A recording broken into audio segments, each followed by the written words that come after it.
ila hadrati sayyidina rasul Muhammadin sallallahu alaihi wasallam wa ala alihi wa ashabihil kiram, thumma ila ruhi muallifi hadal kitabi wa muallimina al-fatihah. A'udzu billahi minasyaitonir rajim. Bismillahirrahmanirrahim. Alhamdulillahi rabbil alamin arrahmanir rahim maliki yaumiddin. Iyyaka na'budu wa iyyaka nasta'in ihdinas siratal mustaqim. Siratal ladzina an'amta 'alaihim ghairil maghdubi 'alaihim waladdallin. Ke halaman 74. 74 ya. Baris keempat dari atas gitu. Wa bisanadil muttasil ilal imamil muallifi rahimahullahu ta'ala wa adaman naf'a bihi wa bi barakati ulumihi fid dharaini amin. Qala wa yajibu 'alal mar'ati dawamul haya'i min zawjiha. Ada ya, baris keempat dari atas ya, halaman 74. Bu, nyantai aja ya, soalnya saya lagi pilek lagi pilek flu, batuk. Iya. Ketemu itu kalimatnya. Wajibu dan wajib alal mar'ati terhadap perempuan, maksudnya istri, khususnya istri, umumnya perempuan dah ya.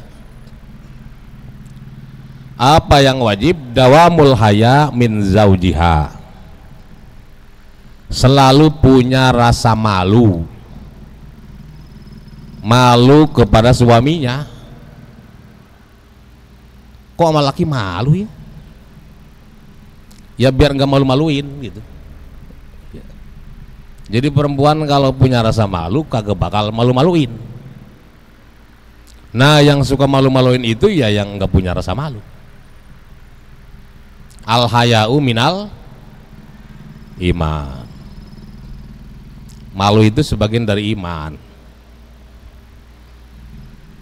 Apa yang harus menjadi bagian di mana perempuan harus malu pada suaminya? Ya memang tidak pada hal-hal yang secara keseluruhan ya. Masa ilokan ngobrol malu. Sini neng ngobrol sama AA, malu. Udah saya di kamar, abang di luar, masa ngobrol begitu?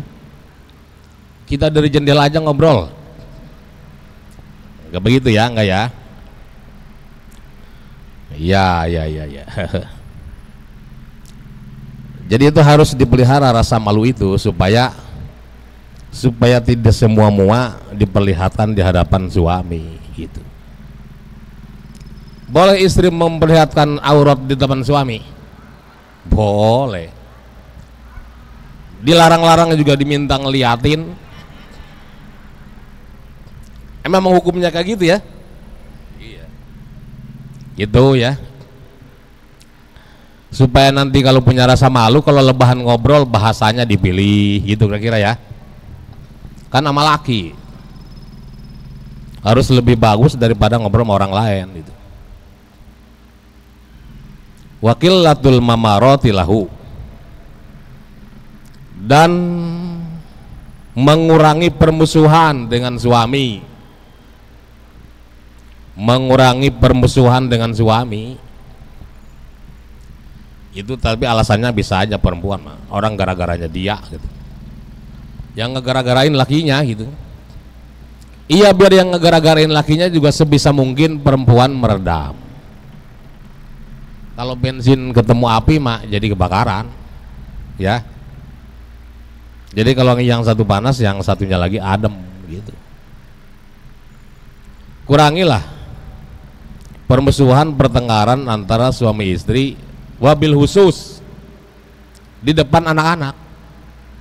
Depan anak-anak ya, biar anak-anak kita kagak stres. Banyak anaknya kagak pulang-pulang gara-gara bapak emaknya berantem mulu di rumah gitu. Jadi dia akhirnya kagak pulang-pulang, nginep di rumah temennya. Jadi rumah dia pikir kayak neraka gitu. Sebentar-sebentar piring terbang kayak UFO. Sebentar-sebentar baskom, belum lagi mulut gitu. Jadi anak kagak betah.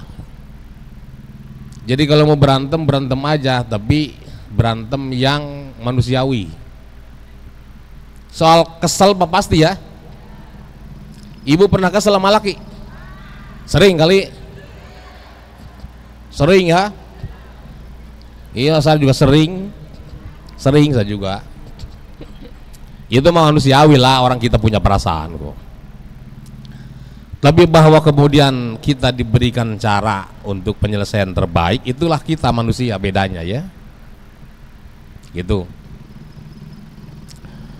Kalau kita ngukurnya ke istri-istri para nabi, jauh banget, jauh ya, jauh. Ya setidaknya udahlah ngukur ke ukuran-ukuran yang maslahat secara umum aja gitu, karena enggak ngablak orang menceritakan tentang kesehariannya. Enggak. Seorang tokoh siapa sih, tokoh perempuan siapa? Coba siapa yang tahu? Aisyah Dahlan, pernah dengar? Suka memberikan motivasi ke ibu-ibu ya. Kita nggak tahu dia kapan berantemnya sama lakinya kan. Tapi ada nggak berantemnya, ada nggak? Ada aja kali ya. Iya, tapi cara menyelesaikannya mungkin lebih dewasa karena orang pinter kan. Itu aja. Menteri, perempuan menteri, ada berantemnya sama lakinya kali. Sri Mulyani kan menteri tuh hebat ya. Ada kali berantemnya sama lakinya. Tapi bukan mempersoalkan belanja ya. Iya. Jadi kalau soal gesekan dalam kehidupan rumah tangga itu biasa. Cuma akhirnya kita kan manusia ini makhluk paling cerdas gitu. Selalu ada cara untuk melakukan penyelesaian terbaik. Nah itu.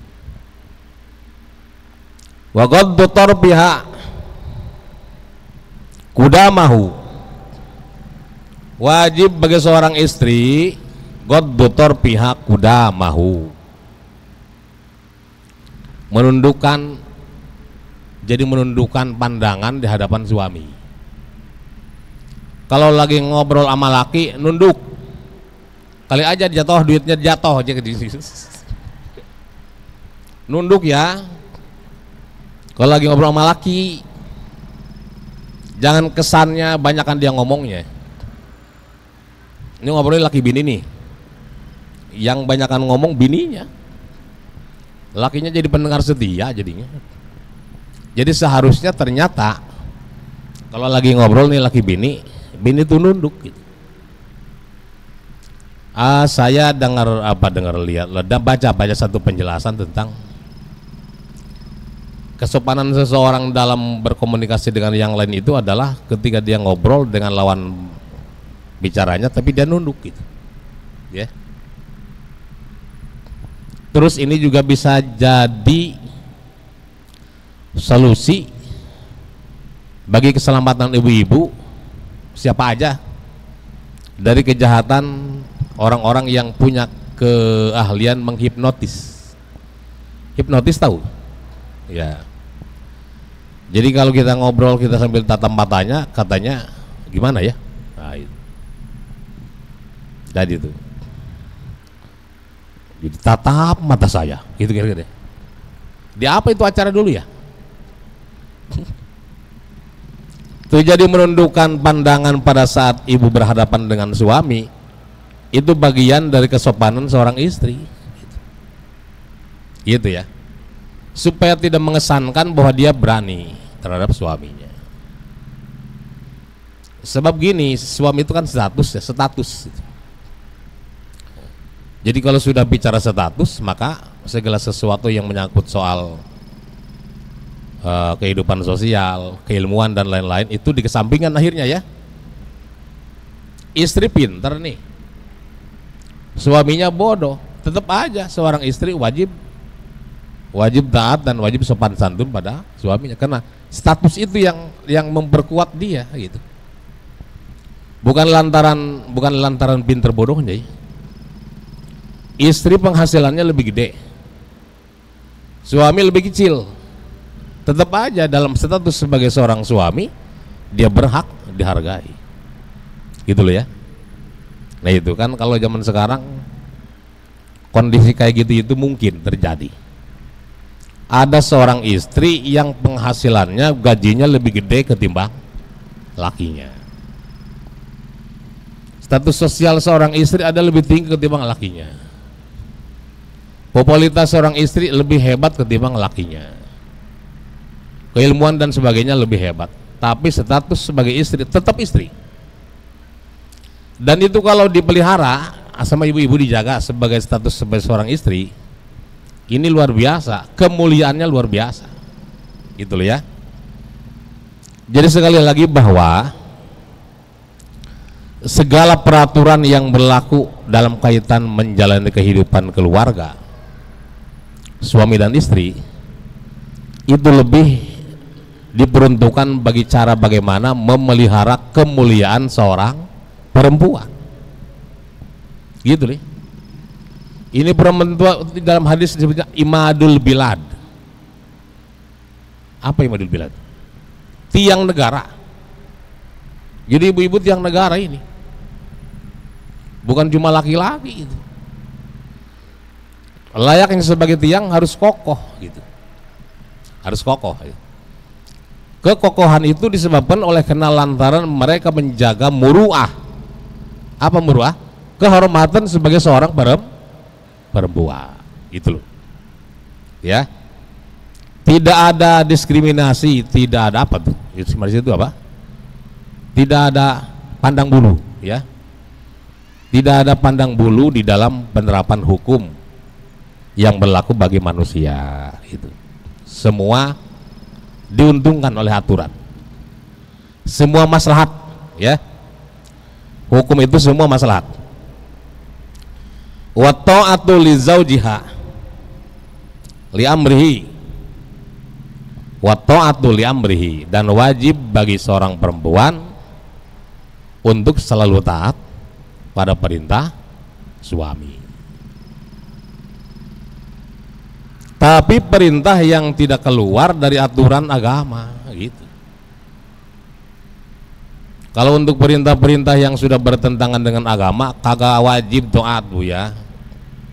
Sholat mulu bosan gua ngelihatnya, sekali-kali kayak ya, ngapain kayak misal ya kata lakinya jangan didengerin tuh mah. Orang perempuan sholat mulu dibilang sholat mulu, ya. Ada emang laki-laki yang ngelarang-larang perempuan ibadah? Ada, banyak ya.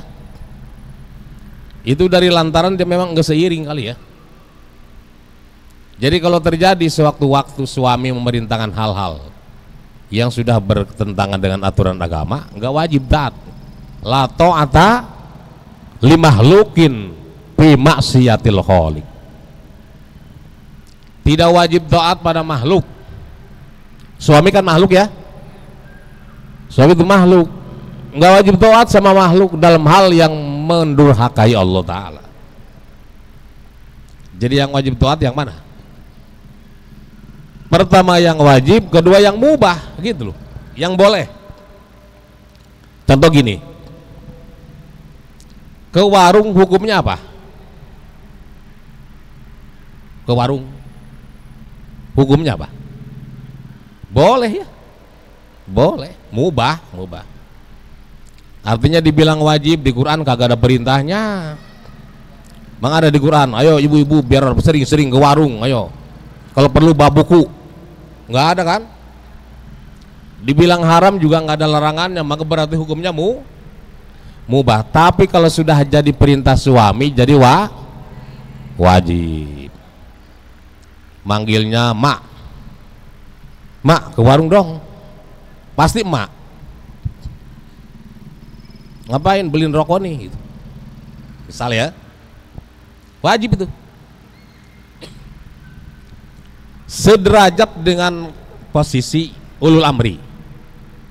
Ulul amri tahu ulul amri? Pemerintah. Ibu, perkara sunnah kalau sudah jadi perintah penguasa jadi wajib loh. Misal gini, tiba-tiba Presiden Prabowo ngumumin, saya permaklumkan kepada seluruh rakyat Indonesia, mulai hari Kamis besok wajib puasa Senin Kamis. Misal ya, harus puasa Senin Kamis. Itu Senin Kamis yang mulanya sunnah jadi wajib. Gitu loh ya. Nah, jadi itu setingkat menjadi naik. Suami juga kayak gitu loh. Pekerjaan mubah ketika jadi perintah suami jadi wajib. Gitu. Jangan mentang-mentang bukan ibadah terus kita semaunya ngejalanin perintah suami, nggak bisa. Jadi wajib ya. Itu perintah kayak gitu. Apalagi yang wajib gitu ya. Seperti sholat. Itu sholat perintah suami apa perintah Allah? Tapi walaupun begitu suami tetap wajib merintahin gitu kan.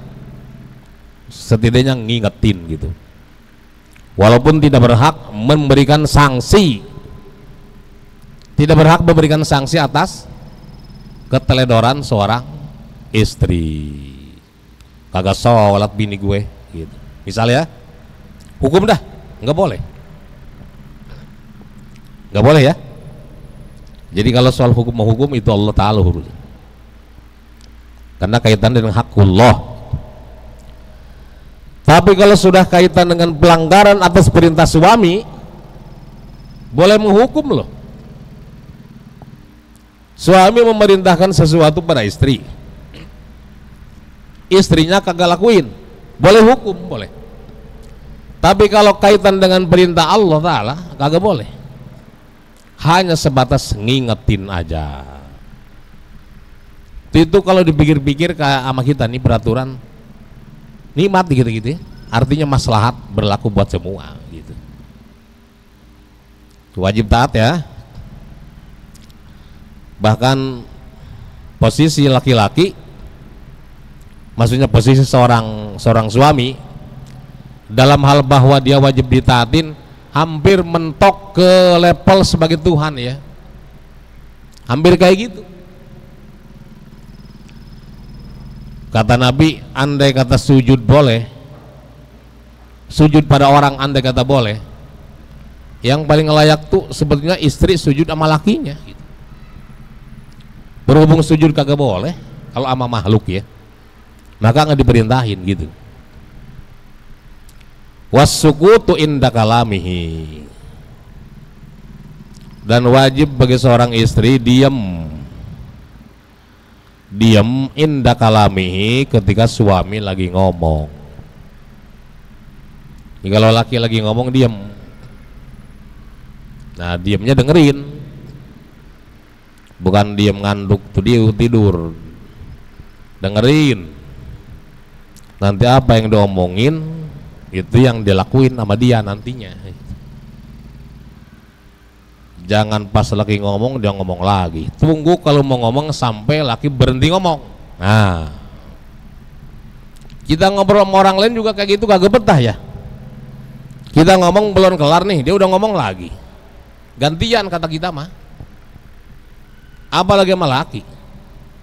Jadi salah satu dari adab tata krama seorang istri adalah dia diem ketika suaminya ngomong, dengerin aja ya.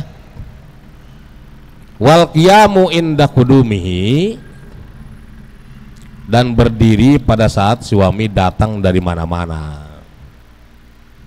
Berdiri. Tapi kalau kebenaran udah lagi berdiri, nggak usah berdiri aja udah begitu. Lagi duduk nih, assalamualaikum, salam, abang gitu. Bangun berdiri. Berdiri itu sebagai wujud penyambutan sekaligus penghormatan. Ijlalan li zaujiha, memberikan penghormatan pada suaminya.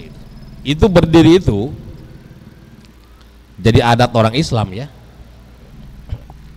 adat orang Islam. Kenapa? Ibu tahu mahlul qiyam, tahu mahlul qiyam ya? Mahlul qiyam. Kenapa harus qiyam? Kenapa harus berdiri? Karena kehadiran Rasulullah Sallallahu Alaihi Wasallam dalam ketika Maulid dibacain gitu. Tola'al badaru alaina gitu, ada itu soalnya ya. Atau ya Nabi salam alaika. Rasul itu kan ruhnya hadir. Dalam kehadiran ruh beliau kitanya berdiri, mewujudkan penghormatan sebegitu tinggi terhadap beliau. Nah, buat laki juga sama. Ibu nih lagi duduk atau lagi tiduran atau lagi ngapain aja, tiba-tiba suami datang, sambutlah dengan berdiri gitu. Kadang-kadang suka jong-jong aja sih ya, dongjon aja, lagi main HP aja. Abang pulang bang, ya udah begitu doang. Tuh diusahain ya, dilatih, dibiasain. Ini kan lantaran kagak biasa tadinya.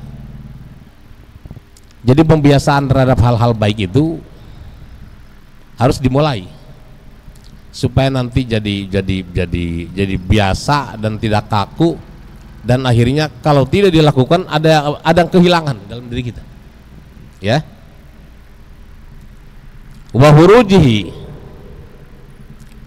Wahurujihi dan keluarnya suami. Jadi pada saat dia mau pamit kita berdiri. Nah dalam hadis gini,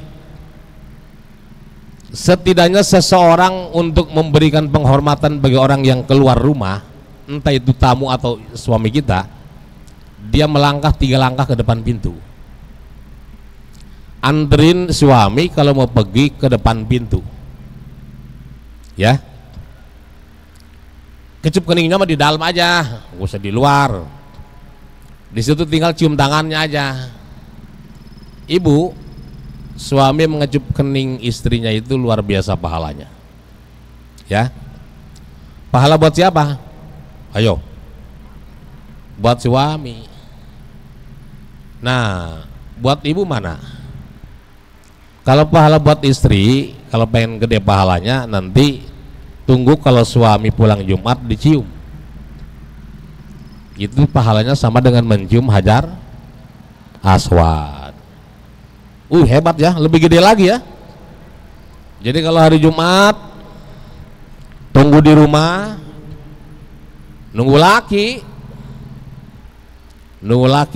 pulang Jumatan. Nah, cium tangan, cium suami kita. Itu sama dengan mencium Hajar Aswad.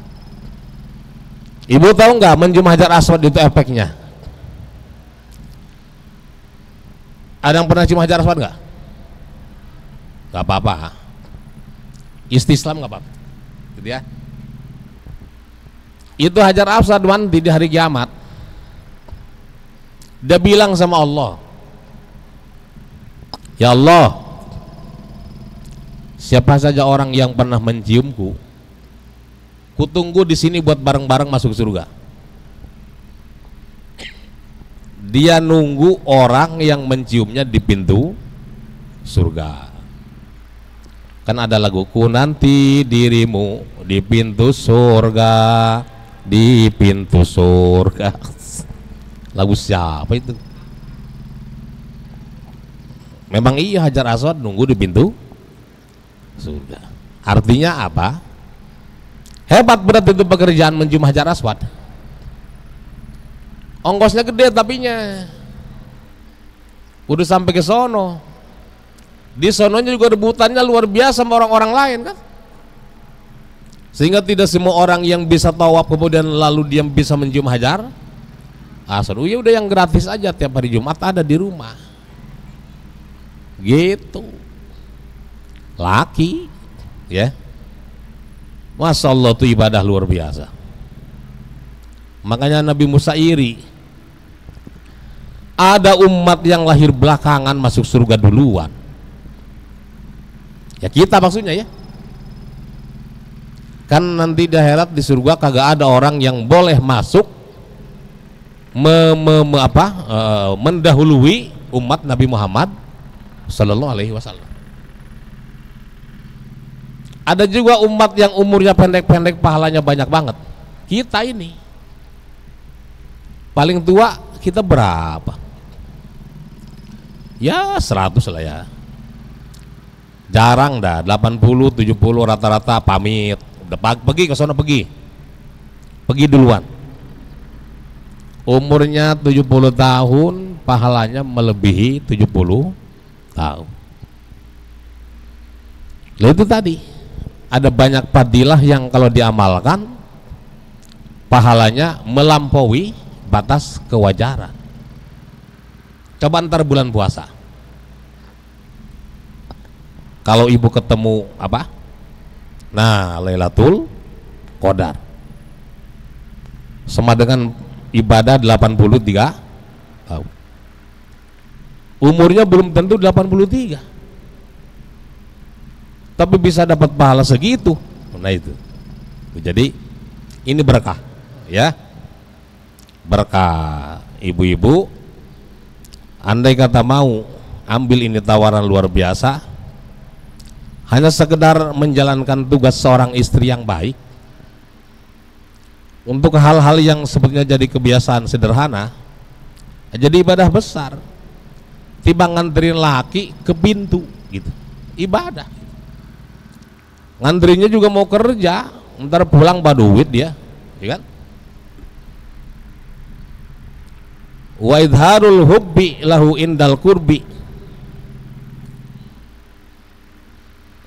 wa idharus sururi indar ru'yati lahu. Wajib bagi seorang istri memperlihatkan rasa cinta pada suami. Kalau lagi deketan sama laki, jadi kalau lagi deketan sama laki, perlihatkan rasa cinta seorang istri. Wa idharus surur indar ru'ya lahu. Dan ketika melihat atau memandang suami, perlihatkan rasa gembira, senang ngelihat laki, apalagi laki baduit, senang ngelihatnya gitu ya, gitu. Itu kewajiban ya.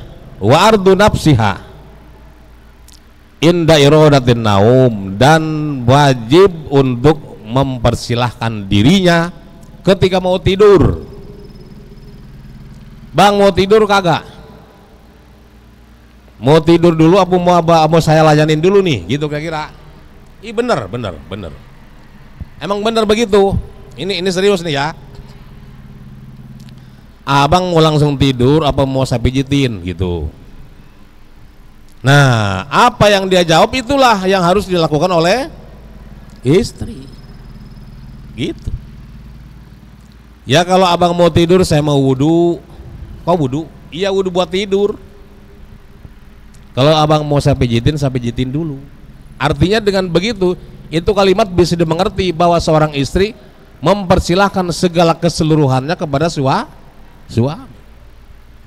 Sono, jangan dekat-dekat. Jangan gitu. Ya. Tapi sebaliknya laki juga jangan kayak gitu ya. Tuh indah irotana wa ta'turu, dan harus berwangi-wangian. Ibu pakai wangi-wangian, wangi autan misal, wangi balsam. Waduh, kayaknya jarang deh mau tidur semprot ya. Ngapain? Tidur tumbenan gitu, jarang ya. Tapi ini sebetulnya tugas istri. Gini Bu, jangan lalu mikirnya gini, ribet amat ya, gitu kira-kira. Bukan soal gitu. Suami mah suami. Ibu mau wangi kek, mau kagak kek, namanya suami, tetap sayang. Tapi cobalah sewaktu-waktu tampilkan itu, kewangian itu di hadapan mereka, supaya ada kesan lain dalam pikiran seorang suami. Gitu loh. Emang bini saya kalau tidur pakai wangi-wangian? Kagak. Terus apa dengan begitu saya misah tidurnya? Kagak, iya kan? Tapi baiklah sebagai seorang istri memberikan hal terbaik, iya kan? Hatta dalam persoalan aroma pada seorang suami, dan itu ibadah. Mudah-mudahan ibu-ibu dapat keberkahan dari lantaran mengamalkan semua ini yang jadi kewajiban sebagai seorang istri. Demikian, kurang lebihnya mohon maaf. Wallahul muwaffiq ila aqwamit thoriq. Wassalamualaikum warahmatullahi wabarakatuh.